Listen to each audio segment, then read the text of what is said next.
Hello நண்பர்களே, எல்லாருக்கும் வணக்கம். ஸோ இப்போ நாம் எங்கே போயிட்டுருக்கோன்னு பார்த்தீங்கன்னா அமுங்குண்டே பள்ளி. ஸோ இது வந்து ஒசூர் பக்கத்தில் இருக்குது. ஸோ இந்த அமுங்குண்டே பள்ளியில் புலியரசி ஹில்ஸ்னு ஒரு மவுண்டன் இருக்குது, மலை.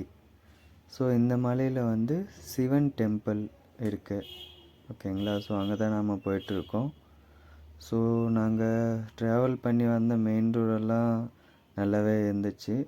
அண்ட் மெயின் ரோட்லேருந்து இது வந்து இந்த கோயிலுக்கு உள்ளே போகணும், ஒரு 1.5 கிலோமீட்டர் ட்ராவல் பண்ணிவிட்டு போகணும், ஓகேங்களா. ஸோ ரோடு எல்லாம் வந்து கொஞ்சம் குண்டும் குழியுமாக மேடு பள்ளமாக தான் இருந்துச்சு.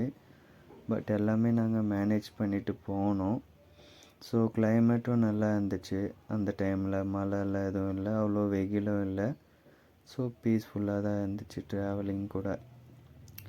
ஸோ அது வந்து ஒரு ஃபாரஸ்ட் ஏரியாக்குள்ளே தான் இருந்துச்சு. ஸோ பக்கத்துலேயே வந்து விவசாயம் எல்லாம் கூட பண்ணிகிட்டு இருந்தாங்க. ஸோ நெல் வயல், அப்புறம் கேரட் போட்டிருந்தாங்க, இன்னும் நிறைய வகையான செடிங்க எல்லாம் போட்டிருந்தாங்க. ஸோ அதெல்லாம் பார்த்துட்டே போகிறதுக்கும் நல்லா இருந்துச்சு. பிளேஸும் பீஸ்ஃபுல்லாக ஹேப்பனிங்காக இருந்துச்சு. போகிற வழியில் நம்ம கோமாதை வேறு வழிமடித்தாங்க. ஸோ அவங்களுக்கெல்லாம் ஒரு ஹாய் சொல்லிவிட்டு அப்படியே இன்னும் நாங்கள் ட்ராவலை தொடர்ந்தோம். ஸோ நியர்பை வந்தாச்சு. ஸோ இங்கேயே ஒரு சின்ன டெம்பிள் இருக்குது.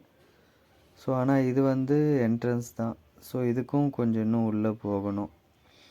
ஸோ அப்படி போயிட்டே இருந்தோம்னா மலையோட அடிமுகடை வந்துடும், மலையோட அடிப்பாதம் வந்துடும். ஸோ இதுதான் என்ட்ரன்ஸ். அந்த ஓலை குடிசையில் ஒரு சிலை இருக்கும், பாம்பு சிலை. ஸோ அதை வணங்கிட்டு நாங்கள் மேலே ஏற ஆரம்பிக்கணும். ஸோ இதுதான் அது. ஸோ அதிலே சிவன் சிலையும் பொறிக்கப்பட்டிருக்கு அந்த பாம்பு சிலையிலே. ஸோ அதை வணங்கிட்டு நாங்கள் மேலே ஏற ஆரம்பித்தோம். ஸோ இந்த 4 படி மட்டும்தான் ஒழுங்காக இருக்கும், மிச்சம் எல்லாமே ஸோ மலையில் இருக்கிற பாறைங்களை வச்சே தான் அவங்க படிகளை யூஸ் பண்ணியிருக்காங்க. ஸோ கொஞ்சம் கஷ்டமாக தான் இருக்கும் வயசானவங்களாம் போனீங்கன்னா. ஸோ எங்களுக்கே கொஞ்சம் கஷ்டமாக தான் இருந்துச்சு. ஸோ பாதையும் மழை பெஞ்சதுனால சில இடத்துலலாம் பாறை வேறு ஸோ உருண்டு இருந்துச்சு. ஸோ அதெல்லாம் மேனேஜ் பண்ணிவிட்டு நாங்கள் மேலே ஏறினோம். ஸோ காடுக்குள்ளே நல்லாவே இருந்துச்சு. மேலே பார்த்திங்கன்னா அங்கே பௌர்ணமி அப்புறம் எதனா விசேஷம் வந்துச்சுன்னா அங்கே விளக்கேற்றுவாங்க. ஸோ இதுதான் அந்த பிளேஸ். ஸோ இங்கே தான் கடவுள் இருக்கார், சிவன் சிலைகள் இருக்குது.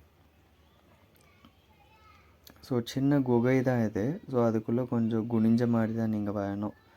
ஸோ வந்தீங்கன்னா இங்கே சிவன் சன்னிதானம் இருக்குது. ஸோ அதுக்கப்புறம் பியூட்டிஃபுல் வியூ இருக்குது மலை மேலேருந்து பார்க்குறது.